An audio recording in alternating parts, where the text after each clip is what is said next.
Good morning. How are you this morning? How do you feel? Let me ask you a question. How do you feel about the word yes? Can you really get excited about something that genuinely frustrates you? Because sometimes having to say yes to others actually is a frustration. Wait a minute. There is a trick to it. Yes is something to get excited about. Yes is something that you can use wisely. Yes is a word that creates wins. Yet, even with all its benefits, well, most people struggle with saying it more than just occasionally. And I get it. How does the word yes stack up in your life? Is it something you get excited about? Or is it something that you feel resentful, about that you hold the power in of this word, this particular word, this three-letter word in your hands. Hey, Michelle O'Neill here, and I want to welcome you to Mastering Your Monday. Just hold on, and I will see you in just about, let's say, let me get this going. I'm glad you're here with me this morning, and I'm trying to get everything together. Let me know if you can hear me. Let me know who's out there. And I just want to say, welcome back to Monday Mastery Moments with Michelle live, where moms who find themselves mid career solopreneurs find tangible ways to enjoy the success of life without the sacrifice. I'm live 4 Mondays a month at 6 a.m.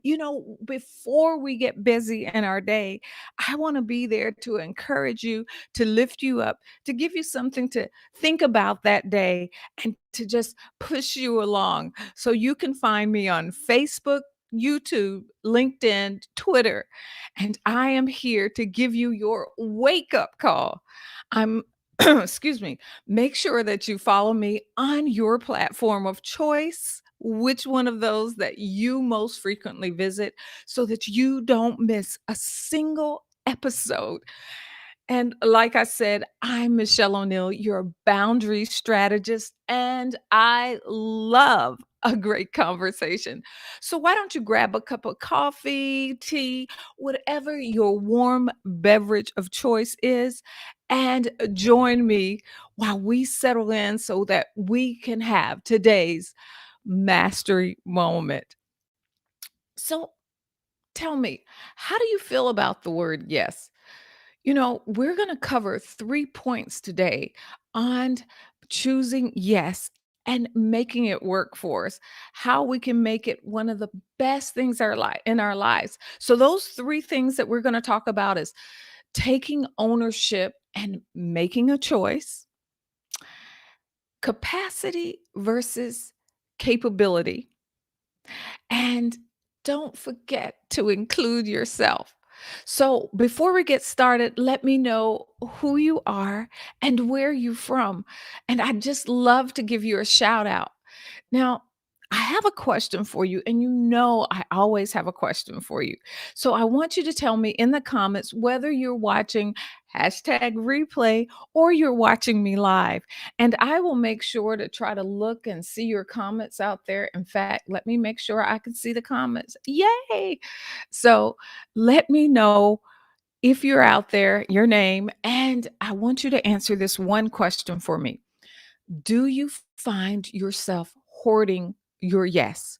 Like it's gold, or that you feel like you're spreading so thin that there's no coverage because you're saying yes to everything. Let me know in the comments which one of these you fall into. Are you hoarding your yes, only saying it because it's so precious and you're saying no more than you're saying yes?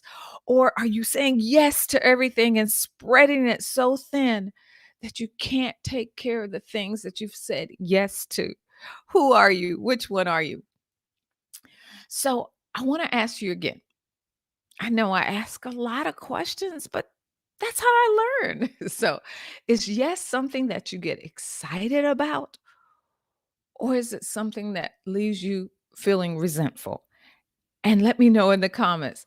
Put resentful if it makes you feel resentful, or tell me if you get excited about it and give me an excited emoji, a smile, a laugh, the boom, whatever it is. But let me know, do you feel resentful or are you excited?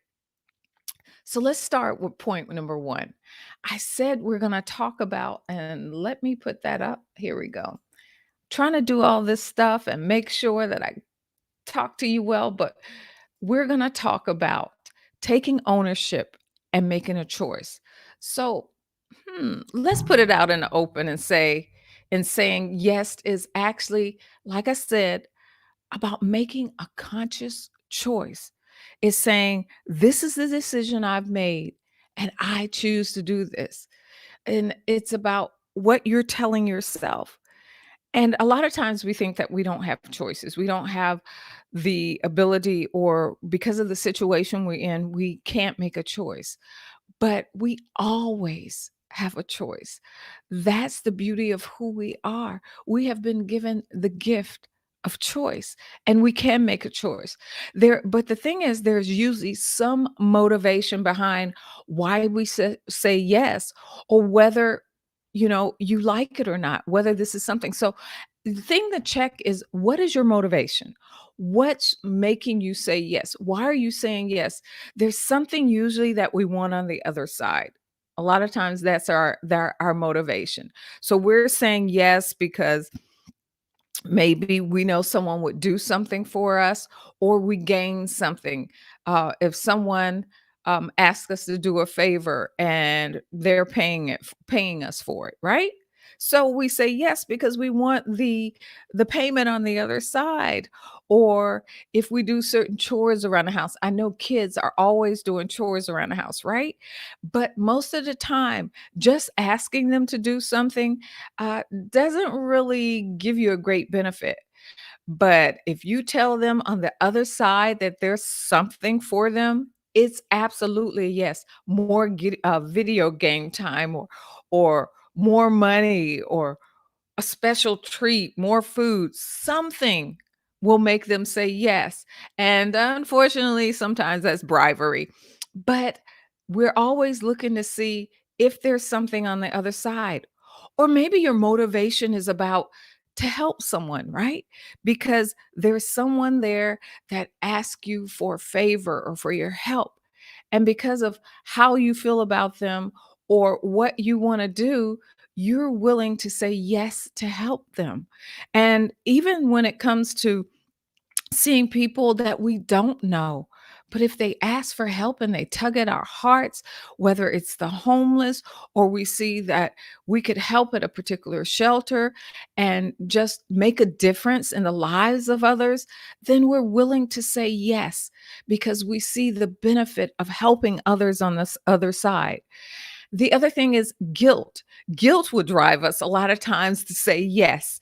And it's because we feel guilty, especially as moms. A lot of time we deal with that mom guilt because we feel we're not a good mother, or if we don't do this, we're not giving our child the best, or we're not um, taking care of them. And so we have to ask ourselves, is it guilt? Is it mom guilt? Is it guilt that we're doing this? Or are we doing it because there's a, a win-win all around, or something that we want to do for someone? Ask us, what is your real motivation? And then what I hear a lot is, a lot of times it's all about not wanting to disappoint those that we love, is doing things because we know that if we don't, they'll be disappointed. And the last thing we want is to disappoint those we love. But is that always a great motivation? And then not wanting to deal with the backlash. A lot of times, if we don't say yes, we have to deal with, if with our kids, it's the whining, or the anger with our spouse, or our friends or our family. It's because oh, you don't care about anybody else but yourself, or you don't want to do that, or oh, you think you're too good. So it's dealing with that backlash and those comments from others. But those are a lot of times our motivations that drive us to saying yes. But do they always make us feel good, or do they make us feel resentful? So, whatever the motivation is, there's always a reason. And then we have to remember that whatever that motivation is, there are always consequences to our yes. So, we have to put that equation together. What is our motivation? And what are the consequences of our saying yes? And are we willing to deal with the consequences of putting ourselves in that position of saying yes? And a lot of times it's a great thing. I remember the book, um, I know her name is Shonda, The Year of Yes, where she started saying yes to every opportunity that was presented to her because she had been saying no and losing out on so much. So there are times when yes is an absolutely beautiful thing. But again, we must check our motivation and the consequences for a yes. And so the second thing I want to talk about is capability versus um, capacity. So let me explain that. And I love this illustration of a restaurant. And someone shared it to me once, and I'll never forget it. But we have a restaurant, correct? We go to whatever our favorite restaurant, whether it be Red Lobster or whatever. I'm using big name chains, so you know what I'm talking about. But when you go to that restaurant, most of the time there's a line, right? And so they give you this round thing that lights up and buzzes in your hand. And get this, when it's something that we really want, and I want you to get this message, when there's something we really want, most times we're willing to wait for it. And we have to remember that about those that are in our lives. When it's something worth getting and you want it right, be willing to wait for it. And those in our lives should be willing to wait for the value that you want to impart into their lives. So first we're willing to wait for it, right? And so you're waiting and you're standing in this restaurant and you start looking around and you see, wait a minute, there's an empty table there. There's an empty table right there. What do they mean I gotta wait? There's nobody there. Why can't I sit at those tables? So what I'm saying there is they have the capacity to seat you, right? Why aren't they seating you? What's the problem? But what you don't know is that day they had 3 people call out, 3 of their staff call out. And so now in order to serve you well, they have to not use those tables so that the people that are there can handle you and serve you. So it's all about capability. When there are those in our lives that we want to serve well, we have to ask ourselves, do we have the capability with what's going on in our lives right now? Do we have the capability? Yeah, we have the capacity to slide them in. We have 15 minutes here, or we have 5 minutes here to talk to them. But if we know that conversation is going to take a little longer to actually serve them well, if we know that it's going to take an hour or 2 hours to be there for them and to serve well, then maybe we don't have the capacity to serve. I mean, the capabilities always get the capability to serve. We just have the capacity. So when I want to serve people, and I would implore you to that when you want to serve people, you want to be capable to serve them well. And so before you say yes, you have to ask yourself, do I have the capability to serve them well? Just because we have the room doesn't mean that we have the bandwidth, the energy to serve up best, to serve our best. It's kind of like when our kids come to us and they say, "Mom, I need your attention," or your spouse comes to you and say, "Hun, I need your attention." Do we give them that half attention, that half energy of doing what we're doing and not really paying attention to what it is they're saying? And believe me, they can tell. Or do we say, "Hold on a minute. I'm in the middle of this, and I'd love to talk to you right now. But I know that right now my concentration, my focus is here, and I wouldn't be fully present with you. And I want to be able to really listen to what's in your heart, what you're saying. I want to really be able to give you what you need from me in this time. And I know that I could do that better if we set a time especially to you, a time especially for you. You know, one of the things I would do with and I actually encourage my clients to do is there are a lot of times that your kids need your attention, but you need to set definite hours. Like these are the times that I'm going to be working. These are the time that I have um, broken out for this. But let's put some time in there for you. How about tonight at 6 o'clock for a whole hour? We're gonna do whatever it is you want. And I'm gonna spend time dedicated to you. That's how we serve well. So next time you say yes, really think about the capacity versus your capability to serve well. And then our third point is let me get this right, is about, let's see, is about, excuse me for not getting this right, trying to show, well, it's about including yourself. So our point is about don't forget yourself. You know, I like to think of it as a both and strategy and not a either or strategy because the way to do that is a lot of times we think we can either do this or that. But in our lives, it's all about both and. So the thing is, how do we find a way to do both?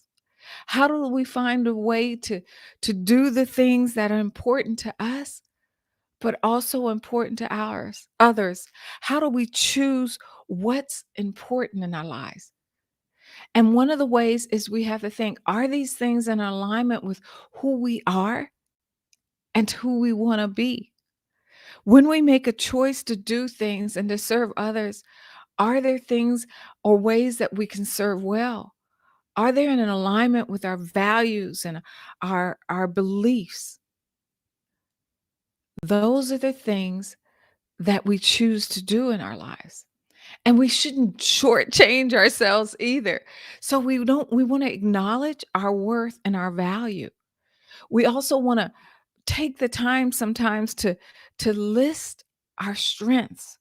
And the reason I say that is when we list our strengths, when we really focus in on what it is that we're good at and what we should let others do, it's easier for us to say no to the things that we just don't serve well, but also to say yes in the ways that we can serve others well. One of my gifts is graphic arts, and another one of my gifts is actually being able to see things in an unusual way and come up with these unique strategies, these win-wins. So those are the areas that I actually, when people ask me things in these areas, my answer most often is yes. But if you ask me something that I'm not good at, something like a lot of times the their inward, workings of a TV, let's say a TV. Now, I could do anything on a computer. I'm really great dealing with a computer. I'm really great with customer service. All these things I love. But when it comes to figuring out how to do my TV, how to run my TV, that's not me. So when we have people come visit us, one of the things I always do is I say, when they ask, "How do I turn this on?" I'm like, "Ask the hubby." That's not my strong point, and I don't even try to explain it because I know it's not my wheelhouse. So the thing is, stay in your wheelhouse. Say yes to the things that are your strengths, that you're good at. And if you can't think of them, list them. And that's why I say list your strengths. The other thing is defining your priorities, is knowing exactly what it is that you're determined to do this week, this day, or whatever. And I talk about that often. But if you know the things that you've already set, if you know the things that are taking up your capacity, then you know also how to gauge whether you have the capability to take on more. So it's defining those priorities and make sure when you define your priorities that you also make sure that part of those priorities are taking care of yourself. It's all about self wellness, not self care, but self wellness, making sure that you are well and doing the best, making sure you're taking care of yourself so that you are able to be the best you. And then finally, it's about focusing your attention. Focusing your attention on being present. And remember, we talked about that in capability is how can you be the most present, not only for others, but for yourself. And when you are so focused on making sure that you get time in for yourself, you can't focus on others. So I would encourage you to plan your time to do the things for yourself just as much as you plan the time to say yes to others. You have to say yes to yourself as well. And speaking of that, that's my gift that I talk about later for you. Is saying yes to yourself. It's so important that we understand how to do that as well as saying yes to others. And when we take the time to really understand and choose our yes, be wise about it, be intentional about our yes, then that resentment goes away. And I'd love to teach you more about that. So, I do want to let you know about a few things that I have coming up this month, and I am so doubly excited about. I will be launching my flagship program to help develop more balanced, productive, and fulfilling lifestyle for those that would lead into actually intense efficiency or increased efficiency and influence and actually create tangible solutions to fostering balance and control in your life. And that starts in September, and it's only a select few. And I've already had some of my spots taken, and I only have a few left. And this is called the Run Your Life Mastery Experience. And I'd love to see you there. So if you want to find more about that, you can just go to meet.michelleoneil.com/experience. And I'll put those links in the comments below so that you know where to go. But I am so thrilled that you were able to hang out with me today for our Monday morning chat. And you are, I have to say it, you're amazing. And I hope you enjoyed this live. If you haven't done so already, make sure you hit subscribe, follow, or register so you won't miss a single live in the future. I want to keep you abreast of what I'm up to. So make sure you visit meet, dot Michelle O'Neill and spell my name correctly.com. Again, I'll put those links below and get your free gift. And remember, can't talk this early in the morning, huh? But get your free gift of saying yes to yourself unapologetically while you're there. Make sure to let me know how I can serve you further, and I'll make sure that I have the capability and not just the capacity so that I can help you. In the meantime, remember to master every day like it's your Monday. Take care. See you soon. Bye bye.